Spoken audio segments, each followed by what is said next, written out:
December the 25th, Christmas Day, very few people, I suspect, knew what a tsunami was. All I could see was a wall of water. You know, the sky was blocked. Coming again! It was just something out of a science fiction book. Unfortunately, now, virtually the entire population of this planet knows what a tsunami is and the horror that can strike from a tsunami.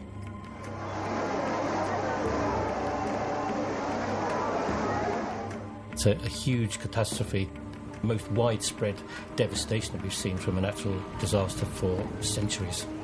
It's like the aftermath of an atomic bomb, is maybe worse. The tsunami of December 26, 2004, took the lives of at least 250,000 people across more than a dozen countries. It has also energized science to seek a better understanding of these killer waves. There isn't just one wave, there's usually several waves, and it doesn't follow any particular rules. The goal? To figure out exactly what happened and what went wrong. All the critical elements needed for a warning system were missing. No contact points, no organization, no warning systems. We were, unfortunately, flying blind. 3 months after the tsunami, what have we learned about this catastrophe? Why did it occur? And will we be better prepared the next time? Wave that shook the world, right now on Nova.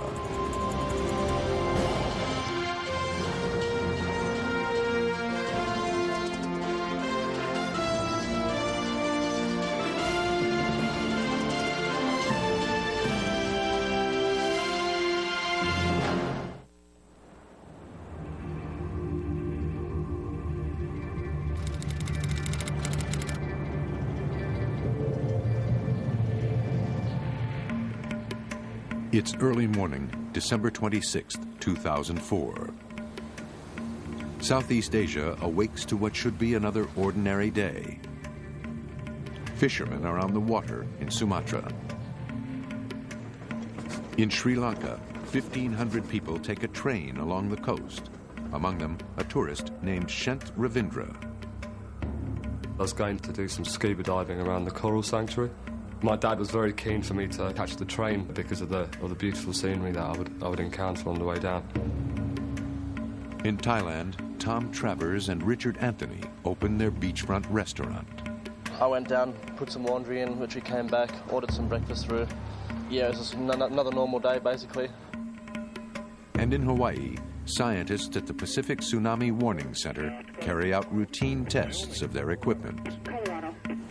All these people are unaware they are about to be caught up in one of the worst natural disasters ever.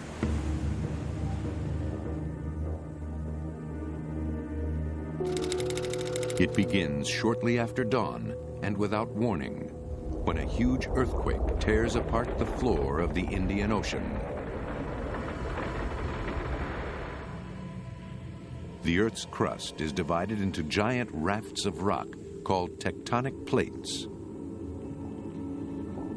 The plates are always on the move. When they collide, enormous amounts of strain build up. Where the plates grind past each other, earthquakes occur.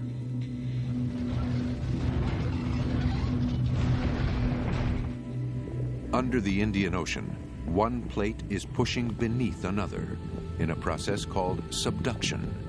It's been doing this for 40 million years. On December 26th, something snapped. The Indo-Australian plate is what's called subducting beneath Indonesia. It's sliding beneath the plate that Indonesia is situated on. That interface has what's called stick-slip frictional properties, and that means it drags the upper plate down with it.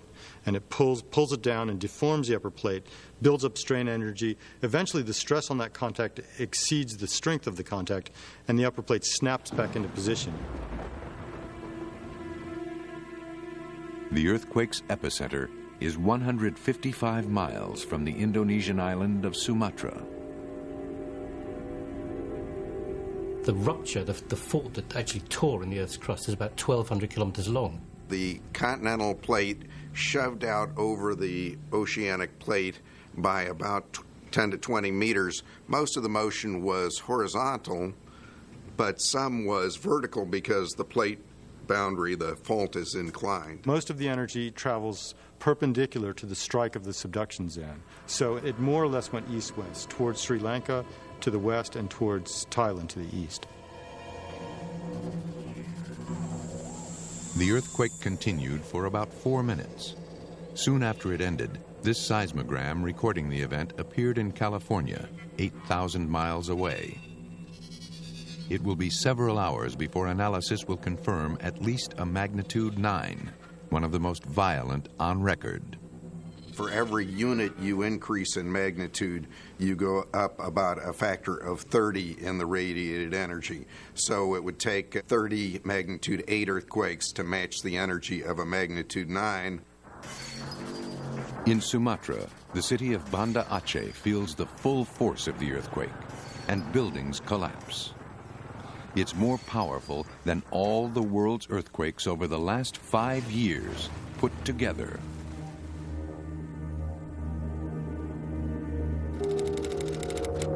Halfway around the world in Hawaii, a few minutes after the earthquake, computers at the Pacific Tsunami Warning Center spring to life as they pick up seismic signals. The Warning Center was founded in 1949 after a tsunami struck Hawaii, devastating the town of Hilo and killing 159 people. Today, the Warning Center operates around the clock, monitoring the Pacific Ocean for tsunamis. In any earthquake over magnitude 6, scientists on duty are automatically paged. I just fed my cats. I was lying down for a kind of a nap. It had been 3 or 4 days I've been on duty already. I was on the verge of falling asleep when my pager went off. I looked at the pager very briefly. I could tell from the message that I was dealing with something probably larger than a 6, and I was here within about a minute. And Stu Weinstein was already looking at them. But I noticed that the trace of this seismogram was very full. It appeared as kind of just like one thick line going across the screen, and that told me that it was a substantial earthquake. To detect and pinpoint earthquakes, the Warning Center relies on data from a network of seismic stations.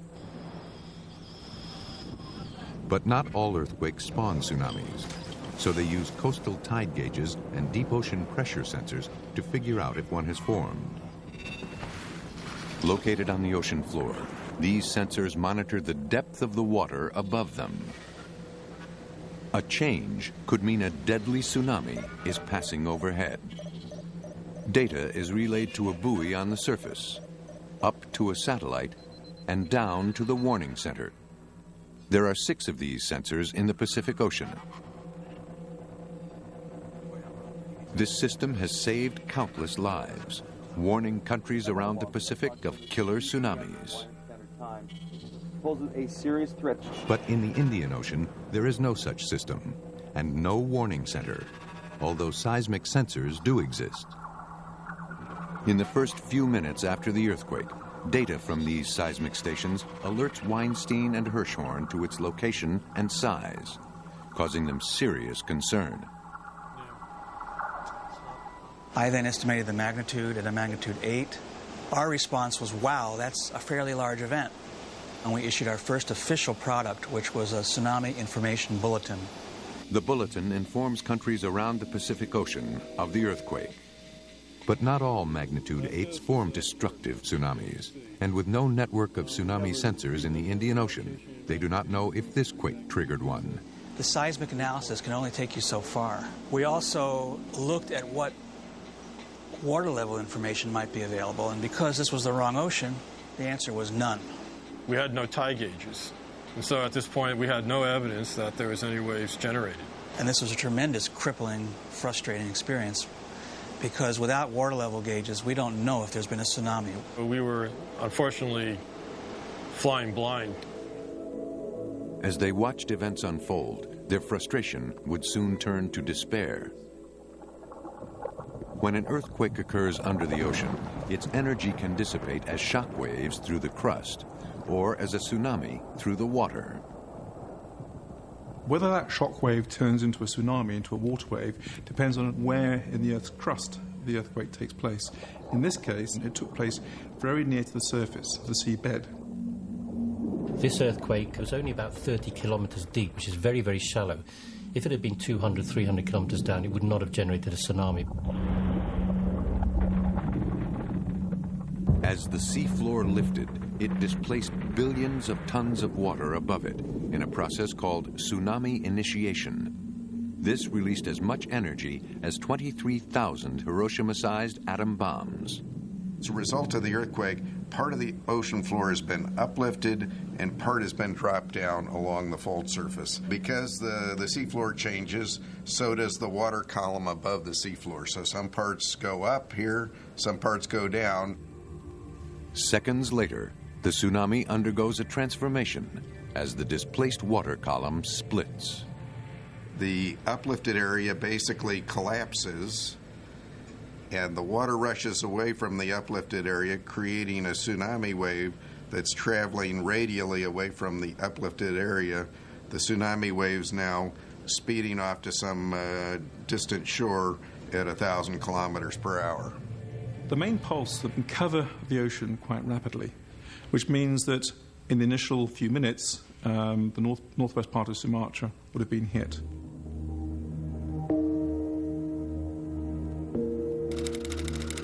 In Sumatra, 10 minutes after the earthquake, people are unaware that an enormous wave is charging toward them at over 500 miles an hour.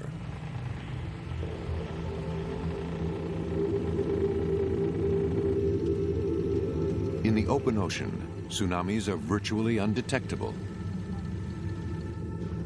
This simulation shows how a boat in deep water is only slightly affected.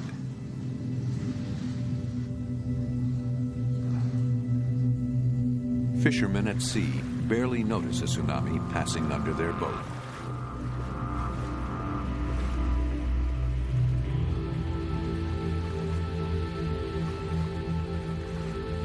But as a tsunami nears land, it rears up into a monster, growing by a process called amplification. As the wave approaches the land, the front of the wave slows down. It slows down to 400, 300, 200 miles an hour. The back of the wave is still going at 500 miles an hour. And the back of the wave catches up with the front, and you get this big build-up of water. The amplifying wave can have a curious side effect. Before hitting land, it draws water from the leading edge, exposing the seafloor for as much as a mile. This phenomenon would lure thousands to their deaths. One of the big problems about trying to prevent deaths due to tsunami is trying to stop people rushing down to the beach when the sea goes out. And that happened here. People went down, they saw fish flapping about on the beach, went down to pick them up. If you see the sea start to go out, you don't stand and wash in oar. You run. Unlike a classic surfer's wave, tsunamis do not roll toward land. Instead, they surge forward like a flood. The leading face builds into a wall of water. Tsunamis are so deadly because the volume of water that follows is so great. Tsunami have wavelengths, which is the distance from the crest of one wave to the next wave, of hundreds of kilometres. It will keep coming in maybe for 5 minutes or more, and it has enormous mass behind it. People see water as being fairly soft, gentle, something fairly benign. But bear in mind that water is very heavy, and a cubic metre of water weighs a tonne. So if you've got one of your kitchen units at home full of water coming towards you or falling on top of you, that's a tonne of water. That's like having a car land on top of you. The sort of waves that we've seen in the Indian Ocean tsunami of 2004 are probably able to deliver, for every 1.5 metres of coastline, 100,000 tonnes of water, which is an extraordinary figure.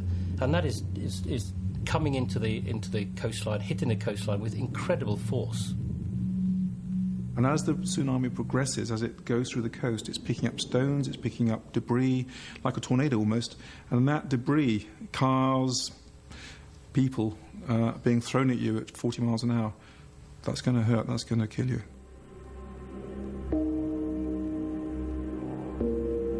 Just 15 minutes after the earthquake, northern Sumatra is the first to be hit by the tsunami. Pemirsa, air dari gelombang pasang tsunami datang. Masyarakat berhamburan menyelamatkan diri. Sebagian besar mereka lari menuju Masjid Baitur Rahman yang berada tidak jauh dari situ. This street is 3 miles from the sea. Air yang datang membawa puing-puing bekas gempa.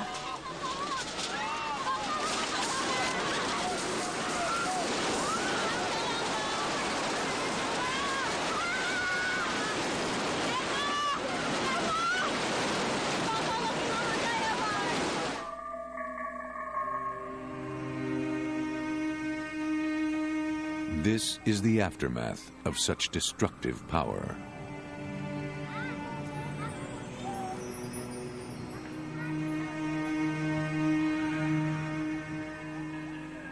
Virtually no footage of the wave hitting Sumatra survives. It was simply too big.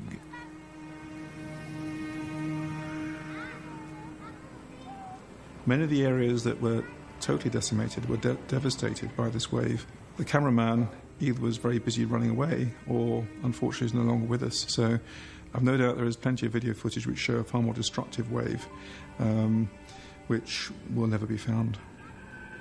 The city of Banda Aceh is in ruins. Even those used to disaster zones have never witnessed anything like it. Few people have seen more destruction than cameraman Jeff Mackley. I just never thought I'd see anything like this. I've been to more than 30 hurricanes and 35 volcanic eruptions, so sort of thought I'd seen everything that nature could throw up, but it's got nothing on this. This is chaos on an industrial scale. Just unbelievable. You know, all these buildings here and debris up the side of the hill for like 60 metres or about, you know, it's probably 100 feet up the hillside. It's just, it's beyond belief, really. Mackley's camera shows where vegetation was stripped off the rocks, indicating the height of the wave. These people now look like ants, and you can see how high up the cliff face the wave went.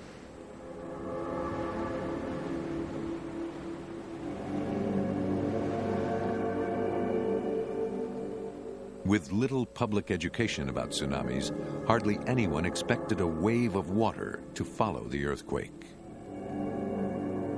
In Banda Aceh, even those living far inland were overwhelmed by the onrushing sea.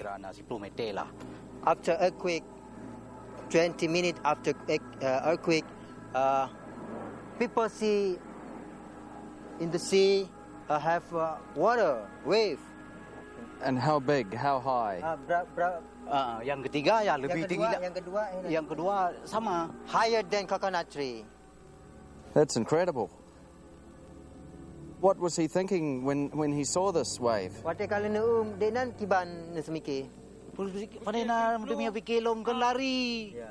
After they saw, they seen the wave or to higher, they didn't thinking anything, they ran. But for most people, there was nowhere to run.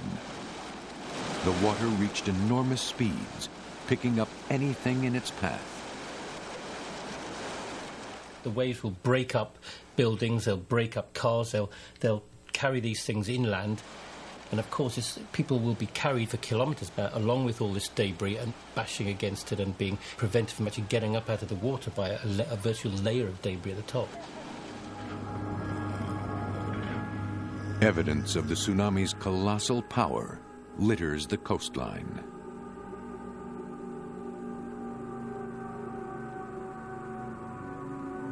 This is what's left of the Banda Aceh cement works and the wharf area. The ship being totally trashed there. Here we've got these huge big sections of breakwater, and they've just been sheared off and thrown over here like rag dolls. And these pieces here must weigh hundreds of tons. and it just defies belief, really, which kind of gives you some idea of just how awesome this thing was.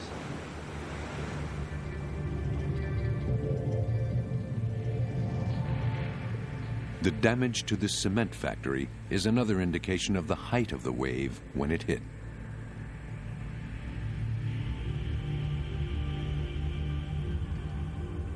Just this area we've been walking around here today is like the aftermath of an atomic bomb, is maybe worse.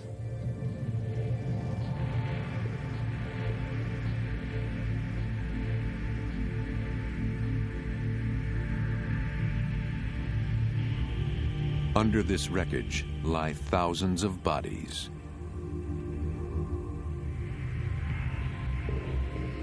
About 3/4 of the tsunami's victims died here in Sumatra.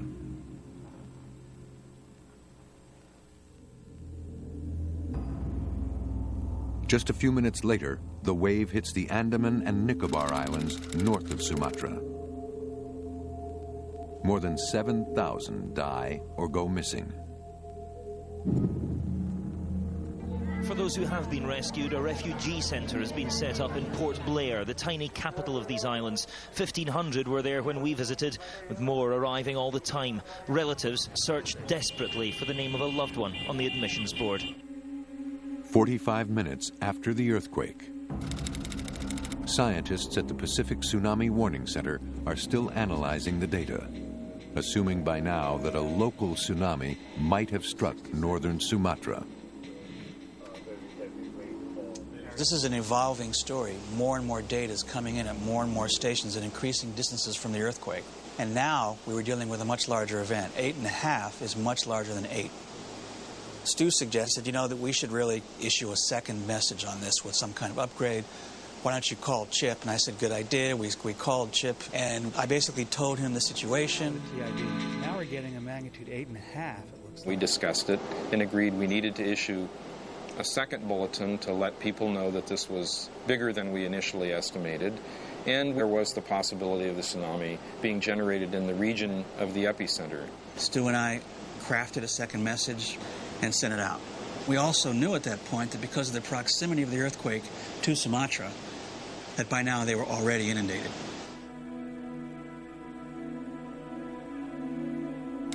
Southern Thailand, 1 hour after the earthquake.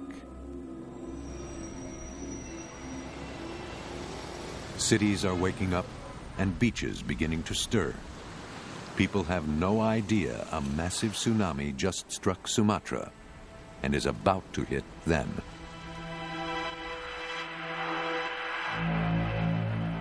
Just moving so quick that I bolted. I was on the roof. I was not going to let the water take me away. It was just something out of a science fiction book. Well, one of the extraordinary things about tsunami is that the destructive power, their height, how far they go inland, etc., is hugely determined by the morphology of the coastline. And that is fantastically well demonstrated on the west coast of Phuket Island. Bill McGuire has been studying natural disasters, including tsunamis, for more than 25 years. If you look at Bang Tao Beach here, the waves came in like this. This area was almost completely destroyed, whereas in the northern part of the bay here, which is relatively protected, there was less damage. When tsunamis hit, they can seem like chaotic walls of water, but the damage they cause is anything but random. If we go further down the coast, we see the same sort of thing again. Kamala here, almost completely obliterated. The headland here as well might have caused some refraction of the waves because they do interact in quite a complex manner. You may get an area which is virtually unaffected, whereas a few kilometres down the coast you may get complete devastation.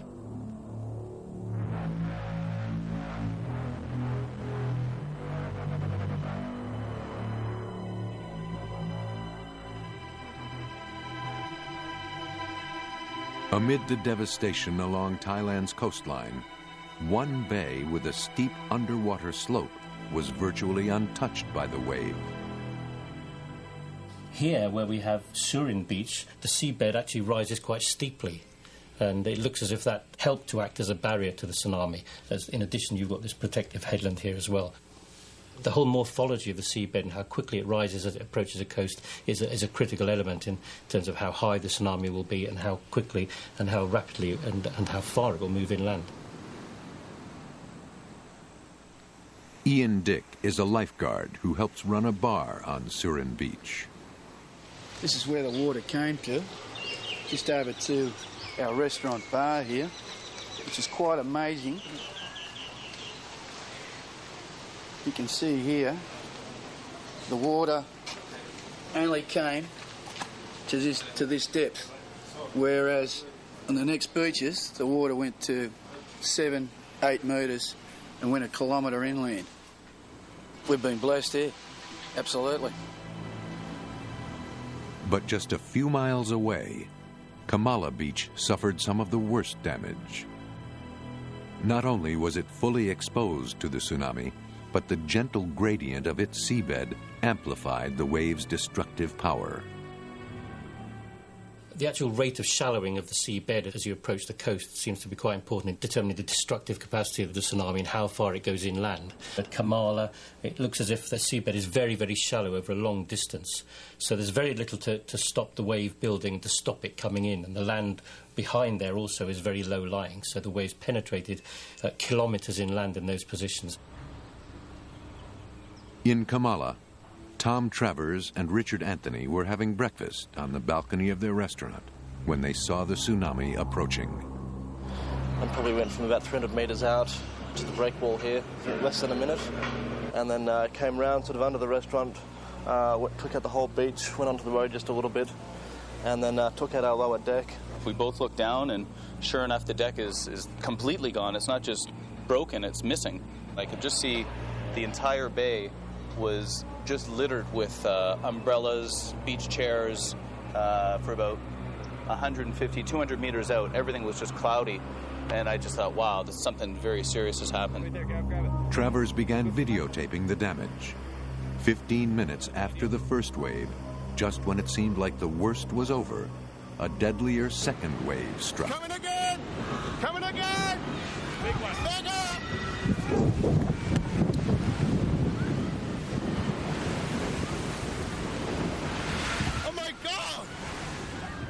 Thousands more are caught by surprise.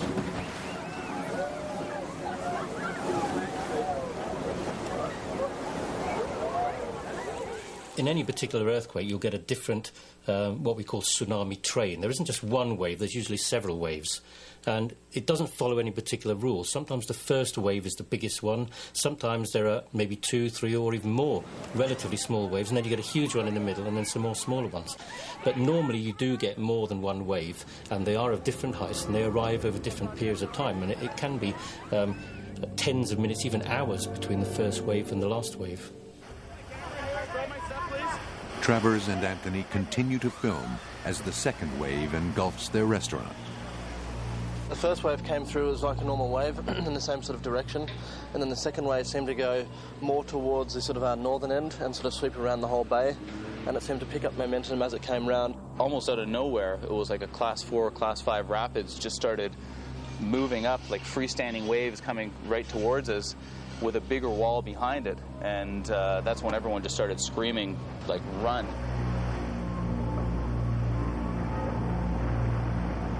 Couldn't see the road, half the temple was underwater, and just horrendous sounds of crunching and breaking and smashing. It's just horrifying. You're just looking out there going, like, what about the people in town? You know, people are in shops and stores, and it was a really sick feeling, just knowing anybody that would have been on the ground level, gone. I mean, just swept away. Hopefully they floated to higher ground or something, but anybody who was in shops would have been in serious trouble. After the waves pummel Kamala, the water retreats, sucking everything out to sea.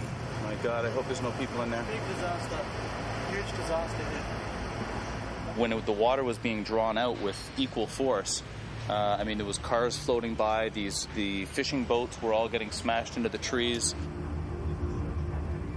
Those lucky enough to survive are left in total confusion.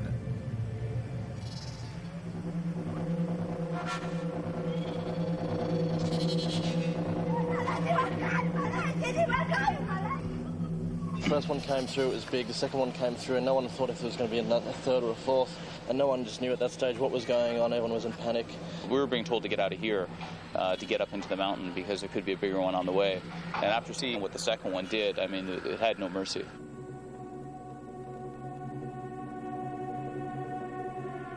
It's 9 a.m. in Sri Lanka, 2 hours since the tsunami first reached land. On vacation, Shenth Ravindra is crammed onto a train with 1,500 others. Like all of the passengers, he is unaware that he is minutes from one of the worst rail disasters in history. The train was absolutely packed because it was a Buddhist bank holiday. So, everyone was going back home to see family and also spending time on the resorts. The atmosphere is very different. You get people walking up and down the train offering to sell you tea, sweets and stuff. And also the train has had loads of children. So a lot of noise and very vivid experience. The train follows the coast of Sri Lanka, about 1,000 miles from the epicenter, and is never far from the ocean.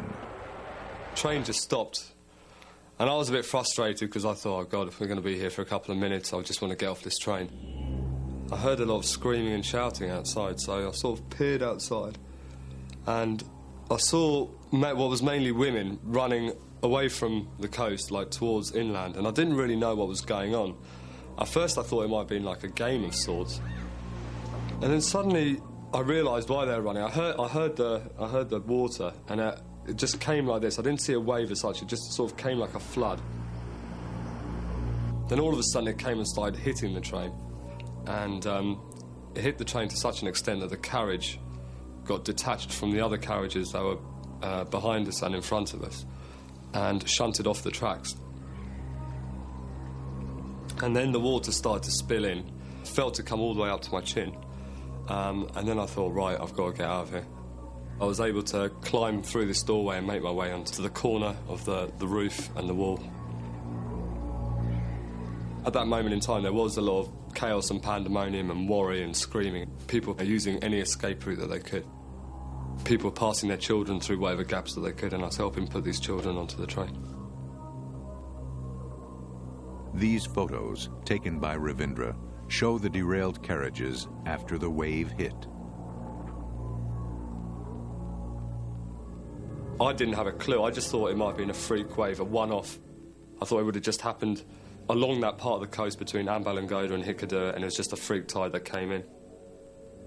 People were quite light-hearted about it, thinking, God, that was a bit strange. Lucky we survived.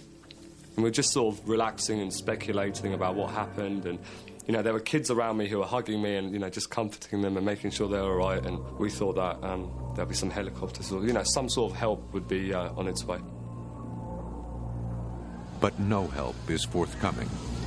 Like thousands along the coasts of Sri Lanka and India, survivors of the first wave cannot imagine that a second, even bigger wave is minutes from impact. It was a sunny day in Sri Lanka that day. When I saw the second wave coming, I don't know whether it's the way my memory's remembering it, but everything became really grey and, dark and, everything lost its colour. All I could see was a wall of water that took up about 80 to 85% of the horizon, and the sky was blocked. It was limited to about 10 to 15%.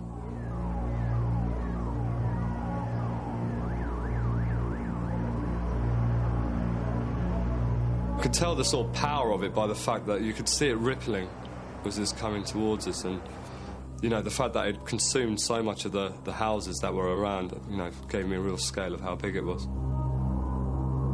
This wave came along, and at this point, there was a lot of children surrounding me. They started clinging onto me and hugging me, and I was losing my balance a little bit on the train. I was expecting that this wave's going to push the carriage to a point where the carriage would just tip over, we'd all fall into the water, and then, whatever would happen would happen. But luckily, it just pushed the carriage quite neatly along to the point where it wedged against the house. Ravindra jumped from the train onto the roof of the house. He was one of only a handful to survive. My carriage was completely submerged underwater, and the water level was rising quite rapidly. I looked at the other carriage, which was behind us, that was still on the track. That had been tossed around and swiveled completely 90 degrees, and I could see like people still in the train that were obviously dead. As the train disappeared beneath the water, it killed nearly everyone on board.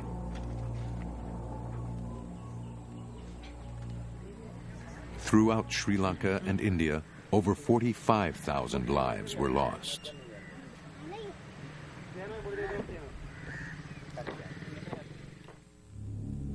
More than 3.5 hours have passed since the earthquake.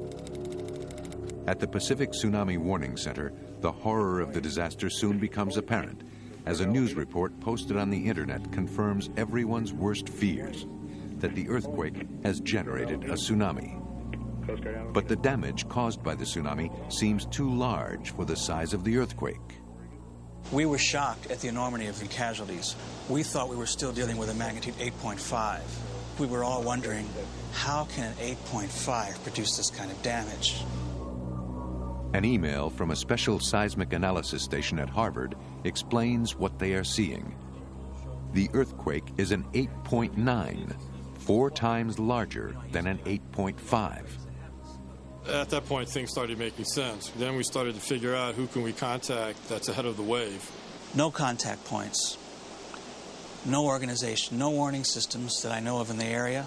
Picking up the phone and thumbing through the phone book or thumbing through the web is useless. In fact, it could be dangerous because you're not concentrating on warning someone who can actually do something for the people. So we're brainstorming, basically. Who can we call? We then created a tsunami travel time map for the Indian Ocean basin. This gave us an idea of how much time we had in order to warn people. It told us where the wave was presently. And then immediately we started to try to contact nations that were ahead of the wave.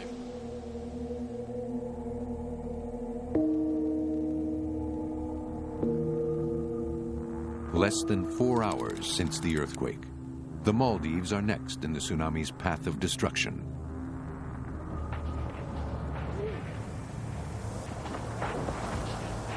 With the wave charging across the ocean at the speed of a passenger jet, it seems like a losing battle. But using their travel time map, scientists at the warning center realize there's still time to alert Africa. We contacted our State Department and we advised them that this was a very large earthquake and there was the possibility of tsunami waves striking the east coast of Africa. The State Department Office of Operations immediately patched us through to the embassies in Madagascar and Mauritius, and we gave them a warning. Their embassies in East Africa would also contact people in positions of authority to try to get out some sort of warning to the East Africa coast.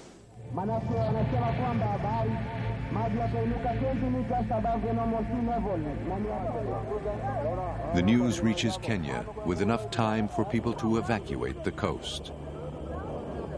There is only one fatality. I've heard reports that some warning filtered out there, and if we were the genesis of those warnings, that would make us happy. The tsunami dissipates as it progresses beyond the Indian Ocean. Over the next 24 hours, disturbances are detected in all the world's oceans. For most, the tsunami of 2004 was totally unexpected. But this was not the first one to hit Southeast Asia. In 1883, the volcanic island of Krakatoa was blown apart, triggering tsunamis that proved catastrophic for Java, Sumatra, and the surrounding islands. Like Krakatoa, the 2004 earthquake was one of the most violent geological events on record. Though there's debate about whether the earthquake was a 9.0 or a 9.3, it was at least the 5th largest in history. So big it shifted the entire planet. The force of the earthquake has caused the Earth to wobble. Richard Gross of NASA's Jet Propulsion Lab used seismic data to make some startling calculations. The earthquake has caused the mass of the Earth to be out of balance, which has caused the Earth to wobble by about 2.5 centimeters. This is just like the tire on your automobile. If your tire is not balanced, it will not spin smoothly. The violence of the earthquake also shortened the day by making the planet spin faster. This is just like a spinning ice skater moving her arms closer to her body. As she moves her arms closer, she spins faster. As the mass of the subducting plate moved down closer to the center of the Earth spins a bit faster, making the length of the day a bit shorter by about 3/millionths of a second. The size of the earthquake shocked us. Probably the largest earthquake in 40 years. Since any of us have been working in this field, and since the advent of modern seismographs. So we were all shocked, and we were witnessing the largest earthquake on modern record. But was the 2004 earthquake just a freak event? As Krakatoa showed, the region has a history of catastrophic geological activity and tsunamis. We started this work a little over a year ago and tried to look at the wider perspective and what other hazards might be presented in the entire Indian Ocean. And then I realized that these massive earthquakes do occur off Sumatra that are so large that they could cause tsunami that might affect the entire Indian Ocean basin. In 1833, a massive earthquake occurred off Java, and we know that the massive tsunami created by the displaced water wiped out whole villages along the coast of Sumatra. The 1883 eruption of Krakatoa did cause a massive tsunami. The primary area that was affected by that was Indonesia. In 1977, a very large earthquake, magnitude 7.8, occurred just offshore the island of Sumbawa. And this earthquake was responsible for the largest tsunami observation in Australia, which was 6 meters on the northwest Australian coast. Cummins and other scientists called for a tsunami warning system in the Indian Ocean over a year ago. A warning system like the one in the Pacific might have saved countless lives. When I first saw the footage of the tsunami inundation, I found it depressing and I found it frustrating. There was no sea level data. There were no designated contact points in any of those countries. There was no tsunami education in place. All the critical elements needed for a warning system were missing in the Indian Ocean. We knew that if this happened in the Pacific Basin, the loss of life is something certainly we could have prevented. There wouldn't have been anything on that scale. Most tsunamis occur in the Pacific, but earthquakes are not the only cause of these killer waves. There are at least 4 causes of tsunami. There are earthquakes, which cause tectonic displacement of the seafloor. There are asteroids, which are thought to have caused very massive tsunami but are very infrequent. There are also volcanic eruptions, which can lead to landslides, and an explosive eruption beneath the seafloor would cause a tsunami. There are also spontaneous landslides, either that occur above the water and insert mass into the water column, or underneath the ocean that change the shape of the ocean floor. But if you're actually going to take concrete steps towards mitigating these kind of hazards, you really have to do some kind of risk analysis and decide where the risk is greatest, and so you can concentrate resources there. It's estimated that tsunamis pose some degree of risk to almost a quarter of the world's population. A number of scientists fear that in the Canary Islands, off the west coast of Africa, 120 cubic miles of the Cumbre Vieja volcano could collapse into the Atlantic Ocean, creating an enormous tsunami. That may generate waves 100 metres high in the Canary Islands themselves and maybe 7 to 10 metres on the south coast of the UK, and waves that are 20 metres high all down the eastern coast of the US. When they hit the eastern coast of the United States, they're estimated to expend the same energy for every 100 metres of coastline as was generated by the collapse of the Twin Towers. And that's for thousands of kilometres all the way down the east coast. Scientists disagree over the likelihood of this scenario. But there's virtually no disagreement about the risk of a tsunami hitting the west coast of North America. The risk in the Pacific Northwest is severe, really. There's really no difference at all between the Pacific Northwest and Sumatra. Like Sumatra, two tectonic plates converge just off the coast of Oregon and Washington in a place known as the Cascadia Subduction Zone. And many think it's not a matter of if an earthquake will cause a tsunami here, but when. What we're looking at is a computer model of the Oregon continental margin. So here's the coastline, the Cascade Mountains in the background, and what we're looking at right here is the plate boundary between North America and the Juan de Fuca Plate. And we see strong parallels between the detailed structures in Sumatra and in Cascadia. Just like in Sumatra, one plate is diving under another in Cascadia, building up huge amounts of strain that are released in massive earthquakes. Geologists have discovered that 19 large earthquakes occurred in the last 10,000 years along this fault, an average of one about every 500 years. The last one was 300 years ago. So we're now essentially in the same position Sumatra was in on Christmas Day, where we know there's a subduction zone there. We know how long it was since the last one. We know quite a bit about all the previous events going back 10,000 years. The one thing we don't know is what day is the next event going to happen. So is there anything we can do to protect ourselves against these deadly forces of nature? No place on Earth has experienced more tsunamis than this building at Oregon State University. Inside is a wave tank half the size of a football field, the largest in the world, devoted just to tsunami research.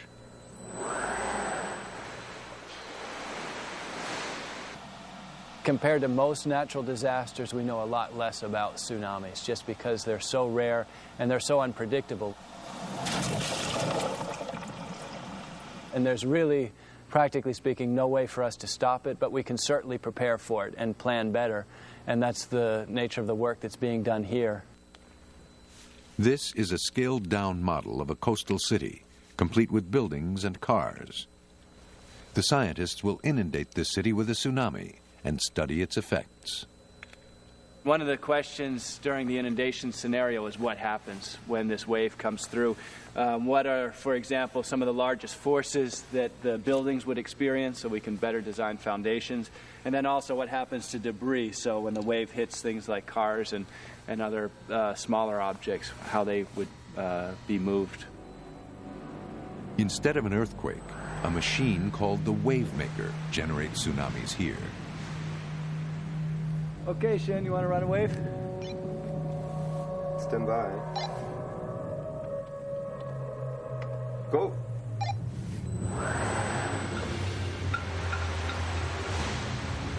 Typically for an experiment, what we'll do is instrument it with gauges to measure the height of the wave, the speed, and then also the force or the pressure of the wave as it hits the buildings.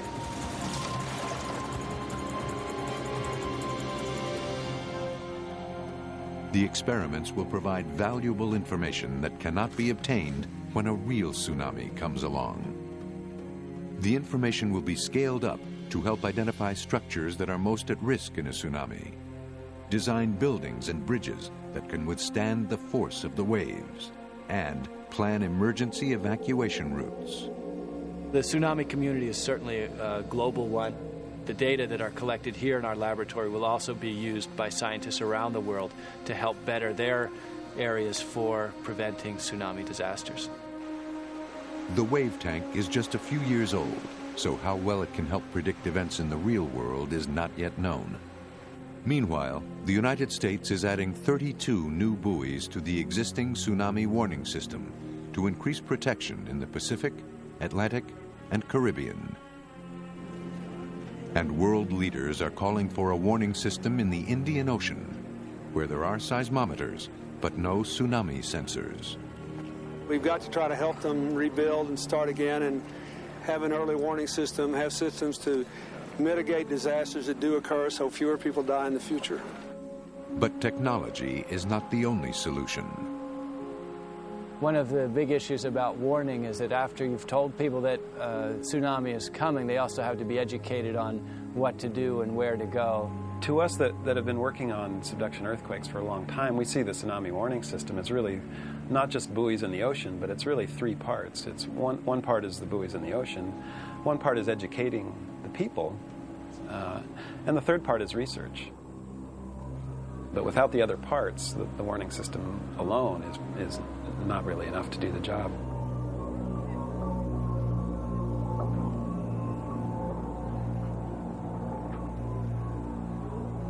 Even the most sophisticated warning system would have given northern Sumatra only 15 minutes to alert and evacuate those at risk.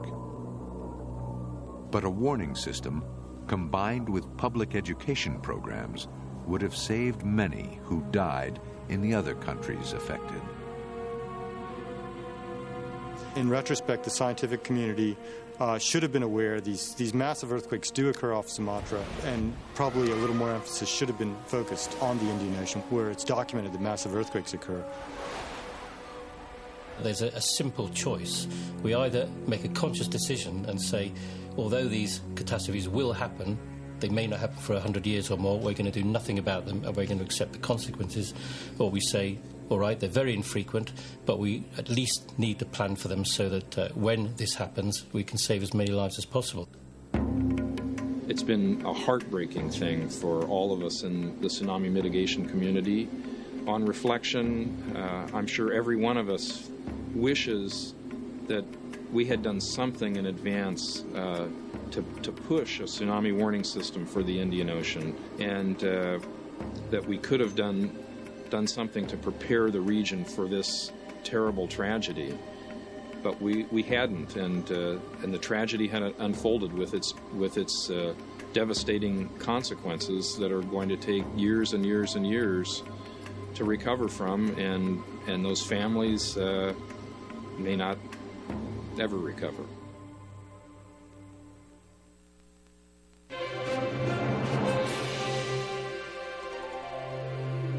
How well can we prepare for the next big tsunami? Find out on NOVA's companion website for the wave that shook the world. When a volcanic island was obliterated by an explosion in 1883, a tsunami reportedly sent waves topping 100 feet high. Krakatoa is next.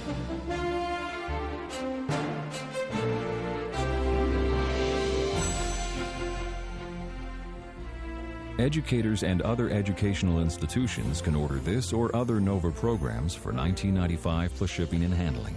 Call WGBH Boston Video at 1-800-255-9424.